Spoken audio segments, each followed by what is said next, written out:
should shut up unless there's something to say. Ho, ho, ho. What's going on, horror maniacs? Welcome back. I'm PJ. It's Samhain Fest. You know what's going on. It's 31 days of horror movie reviews here in October. Are you ready for Halloween? I hope you are, because I've been having a blast this month. We've been reviewing so many different types of horror movies, and I figured we would get into the demonic possession. Yeah. Does that shit scare you? Are you a little religious? Are you afraid of demons or the devil getting inside of you and controlling your body and doing heinous acts? Well, tonight we're going to do, here on Sequel Sundays, The Exorcist 3, which at first, when this was first released in 1990, really wasn't that successful. But over time, it would become, I'm going to say it, a cult classic. It's written and directed by William Peter Blatty. And if you don't know, he's the guy who wrote the novels, the Trilogy of Faith, The Exorcist, and the book Legion. And he wanted to make a movie about his book Legion, which is about this guy called the Gemini Killer, who died the same night. Damien Karras, the priest from the very first Exorcist movie, died. So yeah, Exorcist, it's a great movie. 1973, it scared the shit out of everyone. But then they made a really lousy sequel called The Heretic, which I will never review. It's terrible. It's a negative 5 out of 5 dog dicks. But William Peter Blatty, they approached him and they're like, hey man, let's make another Exorcist movie. And he says, hey, I want to make my movie Legion, but we're going to call it Exorcist 3 so we can get that Exorcist change. You know what I'm saying, dog? Know what I'm saying? The budget for this movie would be $11 million they're given to make, and they only made $44 million in the box office, which isn't terrible, but compared to The Exorcist, the original one from 73, it just didn't get the same impact in the box office. And a lot of people would say is because of Exorcist 2, The Heretic, which is just, oh my God. Did I tell you how much that movie sucks? The cinematographer for this was Jerry Fisher, and they filmed a lot of this in Washington, D.C., over in Hollywood, in Wilmington, North Carolina.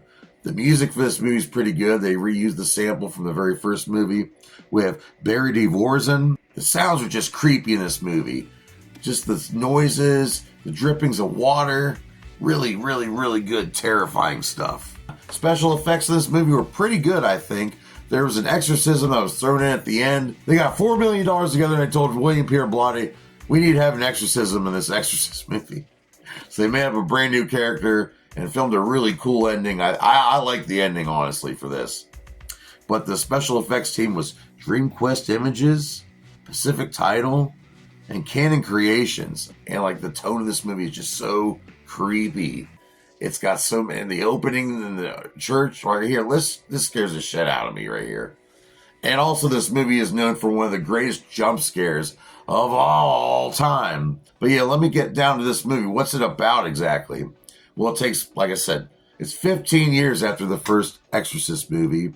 After that poor girl Reagan had Pazuzu possessing her. Well, Damien Karras sacrificed himself jumping out of a window. And everyone thought he died, right? Well, apparently he didn't die. Apparently the Gemini Killer, who was a serial killer who died the same night in the electric chair, his soul was transferred into the priest's body by Pazuzu. However, he was brain dead, so he would spend 15 years in the hospital's mental ward. And then as soon as that brain started working, the Gemini killings started again. And the detective from the first movie, Detective Kinderman, he's trying to get on top of this. His best friend gets murdered. People he knows just are getting decapitated. The blood drained out of them. Some really crazy shit's happening here. And one priest even says, I think it has something to do with that exorcism from that Reagan girl from years ago. Yeah, you think? Okay, who's starring in this movie? Well, I'm going to mention some cameos. There's a weird dream sequence. Everyone always talks about this, but I love it. He's up in purgatory and you see some angels. He sees Fabio, who was this male model from back in the 80s and 90s. Chicks wanted his dick so bad. Patrick Ewing, NBA superstar. And a very young Samuel Jackson. We have Nancy Fish playing Nurse Allerton. And she's what she says she is. You're most kind. I'm a bitch. We have Nicole Williamson playing Father Morning. I mentioned earlier they had to make up an exorcist scene out of nowhere and they had to come up with a priest to use. So this guy, Father Morning, was literally just thrown in the movie at the last minute, but He does serve his purpose. We have Scott Wilson, who I've talked about here before. He's from the Walking Dead series. He's a great actor, but he's playing Dr. Temple, who smokes about 40 cigarettes within like 4 minutes. All he's doing is just chain smoking cigarettes the entire...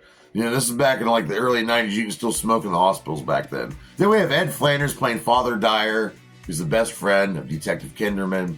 And if you don't know, Father Dyer was in the first movie played by a different actor. And he firsthand saw some crazy shit going on over there with his Pazuzu possession. Jason Miller, who played Damian Karras in the first one. Everyone's thought he's dead. No, he's been in an insane asylum the entire time, being possessed by Brad Dourif, who's playing the Gemini killer. I guess he made a deal with the devil, and he's able to possess people and go out of his room. It's just crazy. The shit that he's very sadistic, and Brad Dourif steals the fucking show. His acting is fucking amazing. I cannot stress enough. I think Brad Dourif is one of the most underrated actors of all time, and I don't want him to be just, well, that's the guy who voiced Chucky. No, my friend. This guy is a legit, solid actor. And starring in the movie, playing Detective Kinderman, George C. Scott, who's just yelling and screaming at everybody the entire time. It is not in the file. It is not. And you know what? He's just such a good actor, too. He really sells a lot of these scenes.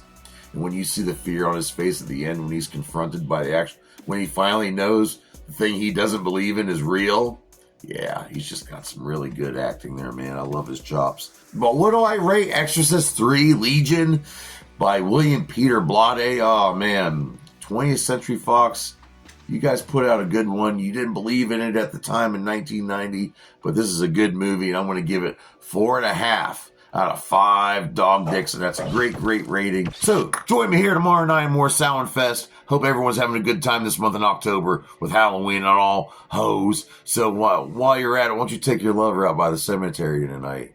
Try to get you some head. Yeah. Hey now. Oh. All right, I'll see you tomorrow night, motherfucker.